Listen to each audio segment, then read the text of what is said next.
په کندهار ښار کې د نورزو شابرج چوک څخه در بایپاس پورې غځېدلی سړک جوړیږي.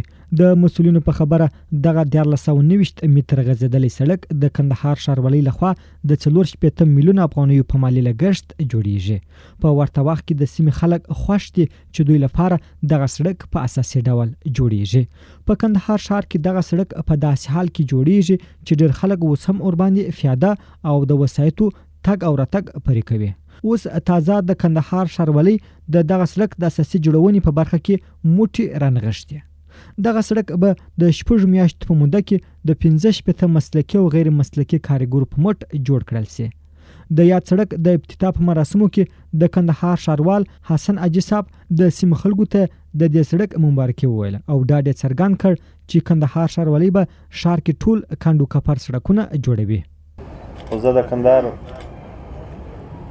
با حساسه او میلینی ولسته د اطمینان ورکوم چې انشاءالله الرحمن ښاروالي به ستاسې په خدمت کې هر وخت وي او نه ستړېدونکي خدمات به کوي. خو زه ډېر خوشحاله یم چې په کندهار کې زه د ښاروالۍ په کارو کې څومره ستړیا ماته پیدا کېږي زه په هغه خوښ یم، یعنی په دې زه هېرېږم نه.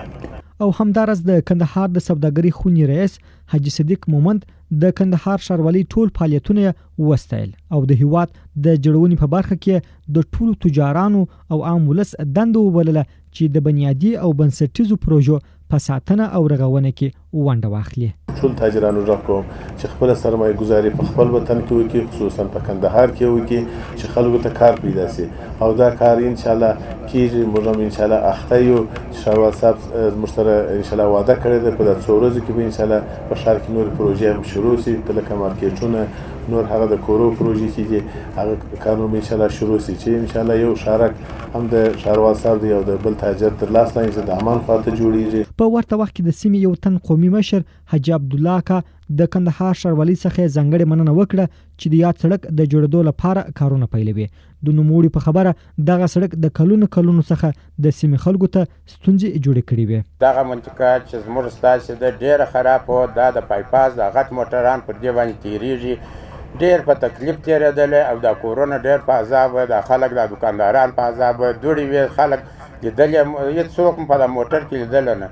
نو د ښاروال صاحب او د ټیمه سره ډېره مننه کوو، ډېر تشکر کوو. د یادونې وړ ده د نورزو شابرج چوک څخه تر بچاخان جادې پورې به د 1 متر په اندازه د اوبو یوه چرۍ هم جوړه کړل شي.